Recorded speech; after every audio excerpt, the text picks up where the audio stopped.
네, 화요일 새 아침이 밝았습니다. 안녕하세요. 토마토모닝쇼 김수경입니다. 이번 주 시작하자마자 미국에서는 경제 지표와 또 기업들의 실적 발표가 쏟아지고 있습니다. 예상보다는 산뜻하게 좀 출발이 되고 있는데요.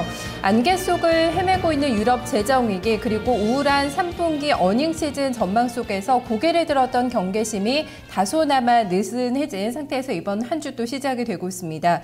글로벌 유동성 공조 2라운드입니다. 이제 유동성의 이동 경로가 제대로 가고 있는지 지표 그리고 실적을 통해서 증시는 이정표를 찾으려고 할 텐데요. 기대 반과 우려 반 속에서 본격적인 이번 주 또 어닝 시즌이 시작이 되고 있습니다. 뉴욕장이 지난주에 상당히 고전했습니다. 어떻게 마감 결과 나왔는지요? 해외 먼저 현지 연결해서 살펴보겠습니다. 신한글로벌의 김선영 연구원입니다. 연구원님 안녕하세요.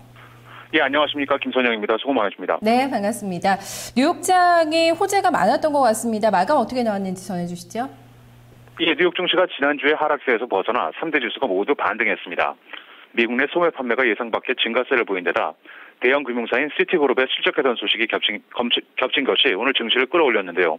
먼저 연방 상무부에 따르면 지난 9월 소매 판매가 전달 대비 1.1%가 증가한 것으로 나타나 당초 0.3% 상승할 것이라던 전망치를 크게 상회한 것이 연말 쇼핑 시즌에 대한 기대감을 높였고 이어 더불어 관심을 모았던 시티그룹의 지난 분기 주당 순이익이 1달러 6센트를 기록해 전년 동기에 비하면 다소 감소했지만 전망치였던 96센트를 상회했고 매출 역시 194억 달러를 기록해 예상보다 많았다는 분석에 시티그룹의 주가가 5.5% 크게 오르면서 금융주 전반이 상승한 것이 오늘 증시를 끌어올렸습니다.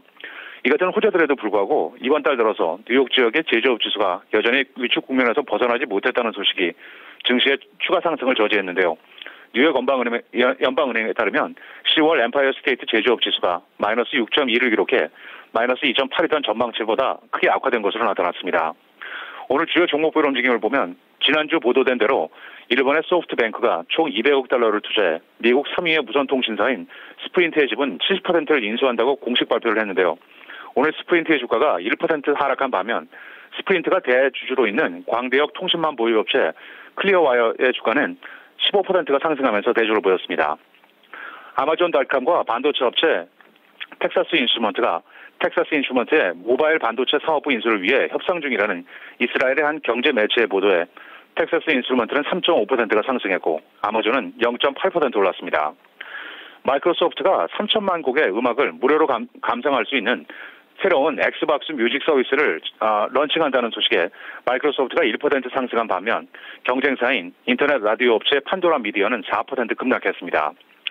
마이크로 프로세서 반도체 업체 AMD는 전 직원의 30%에 이르는 대규모 감원을 포함한 강도 높은 구조 조정안을 곧 발표할 것이라는 보도에 보합세에서 머물렀고 증권사 골드만삭스가 미국 경제의 불확실성을 이유로 매도로 투자 의견을 하향 조정한 데 따라 장난감 업체 해스브로의 주가가 3.5% 하락한 반면 미국 2위의 건축자재 업체 로우스는 뱅크 오브 아메리카 메릴린치의 매수 추천으로 오늘 2.9%의 상승세를 보였습니다.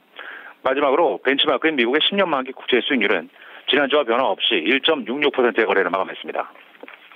네, 이번 주에 미국에서는 많은 기업들이 실적을 공개를 하죠. 또 중요한 지표들도 좀 잇따라서 나올 예정인데요. 전반적으로 한번 흐름을 체크해 주시고요. 또 오늘 시장에 영향을 미쳤던 그 밖에 또 중요한 뉴스 있다면 조금 더 추가적으로 좀 부연 설명 더 해주시죠.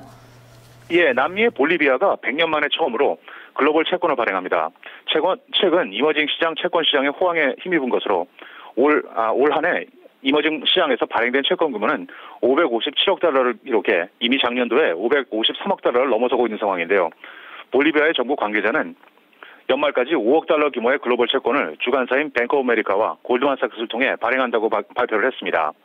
현재 국제 신용평가사 피치가 신용 등급을 BB-로 상향 조정했고 무디스와 스탠다드 푸어스는 각각 투자 등급보다 3단계 낮은 등급을 부여하고 있는 상황입니다. 이번 주에 아주 중요한 경제 지표들과 주요 기업들의 실적 발표가 예정이 되어 있습니다. 먼저 경제 지표들을 보면 내일 9월 소비자 기준 물가지수와 9월의 산업생산 그리고 건설 업체들의 경기 체감지수가 발표될 예정입니다.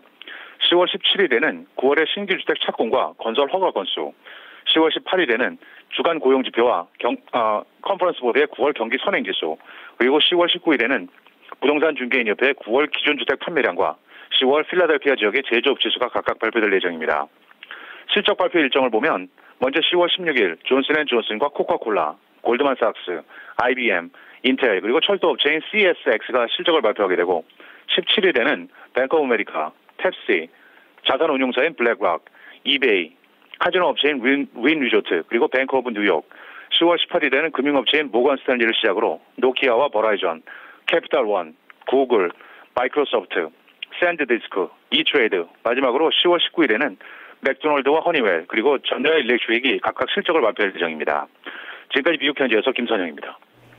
네, 오늘 말씀 잘 들었습니다. 연구원님 고맙습니다. 네, 감사합니다. 네, 지표와 실적에 대한 민감도가 상당히 좀 크게 나왔습니다. 예상을 하지 않았기 때문에 기대치가 좀 낮았기 때문에 이런 반응을 또 이끌어낼 수 있지 않았을까 좀 생각이 드는데요. 해외 증시의 마감 동향을 유럽까지해서 한번 체크를 해보겠습니다. 김민지 기자입니다.